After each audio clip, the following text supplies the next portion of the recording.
Alors bonjour Madame Tia, on voudrait faire une interview avec vous aujourd'hui. Bonjour Fatiha. Bonjour. On voudrait faire, la première question serait que vous vous présentez pour les enfants qui nous regardent. Alors, je m'appelle Fatiha Nice. Je suis mère de 2 enfants, 2 grands-enfants et même grand-mère. Voilà. Donc, j'ai fait une carrière, je fais carrière depuis 35 ans, un peu plus même. Et j'ai fait un tour d'horizon intéressant, je crois, pour les jeunes. Merci. Par rapport aux jeunes. Oui. Pour leur dire que tout est possible dans la vie. Merci. Quelle est votre ambition qui devenait motivation, vous poussant tout au long de votre carrière? Pardon, quelle est mon ambition? Qui est devenue motivation, oui. C'est-à-dire qu'en fait, moi j'ai toujours défendu la femme, d'accord? Depuis très jeune, parce que j'avais un oncle qui était bigame et je trouvais que c'était pas normal. Donc forcément, à partir de 14 ans, j'étais très sensible à la question et j'ai toujours voulu faire quelque chose que les femmes n'avaient pas l'habitude de faire. J'ai dû obéir quand même parce que je voulais faire pilote, mais maman m'a dit tu peux pas en te mariant être pilote, donc c'était difficile, je n'ai pas fait. Ensuite, je voulais être archéologue, même réponse, donc je me suis rendue à l'évidence. Et puis, ce que j'ai fait de particulier, c'est que j'ai passé mon bac l'année de mon mariage. Ah. Et que ça ne m'a pas empêché après de faire des enfants et de poursuivre mes études. Et ça, j'aimerais que les femmes le comprennent, les jeunes le comprennent. Les études, c'est une priorité. Les enfants, c'est formidable, mais il ne faut pas abandonner l'un pour l'autre. Oui. Qu'est-ce que ça fait de travailler dans un domaine qui est dominé par les hommes? Je n'ai pas cherché. En fait, moi, mon rêve, c'est d'être professeur à la faculté, mais il n'y avait pas de poste budgétaire. Donc, j'ai passé le concours de Banque Maghreb et je me suis retrouvée dans la finance, ce qui n'était pas mon rêve, pour être honnête.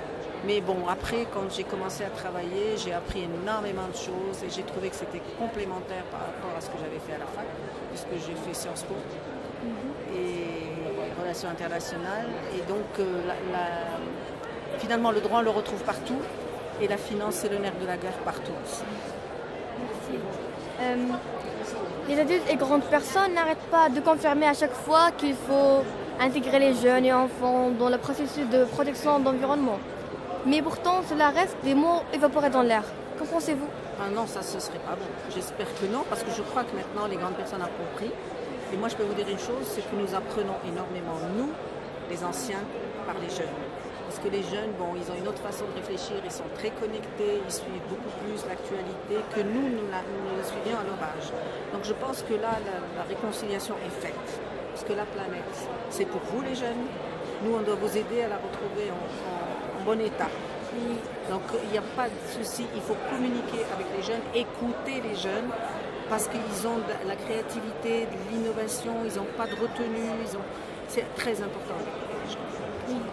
Et que peuvent faire les femmes d'affaires pour l'intégration des enfants dans ce domaine d'environnement?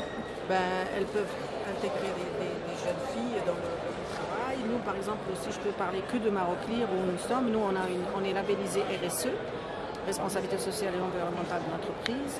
Nous avons des jeunes qui travaillent. D'ailleurs, la plus âgée, c'est moi, tout le monde est jeune. Et tout le monde se bat pour ça. Nous, on a une entreprise qui respecte l'environnement. Dans notre ADN, on n'utilise pas le papier. Ensuite, on a écrit partout, on a changé les lampes, etc. pour diminuer la consommation d'énergie. On a écrit partout des petits machins pour indiquer qu'il faut fermer l'eau, il faut des choses basiques. Et puis on a les 7 règles du Marie-Clairien, le covoiturage et tout ce qui peut préserver l'environnement. Je pense que ça va être de plus en plus étendu et les jeunes qui sont là sont tout à fait convaincus que c'est la bonne façon pour eux. Oui, merci vraiment. Un dernier mot pour les enfants qui nous regardent et les jeunes. Alors, moi je voudrais dire un dernier mot pour tous les enfants. Travaillez, prenez de la peine, vous y arriverez, certainement. Et les femmes tout aussi bien que les garçons. Surtout, il n'y a aucun métier qui soit interdit aux femmes ou qui ne soit pas pour les femmes. Elles peuvent tout faire. Et là, on voit, on est peut-être sur le point d'avoir une femme à la tête des plus grands pays du monde, les États-Unis. Donc, tout est permis.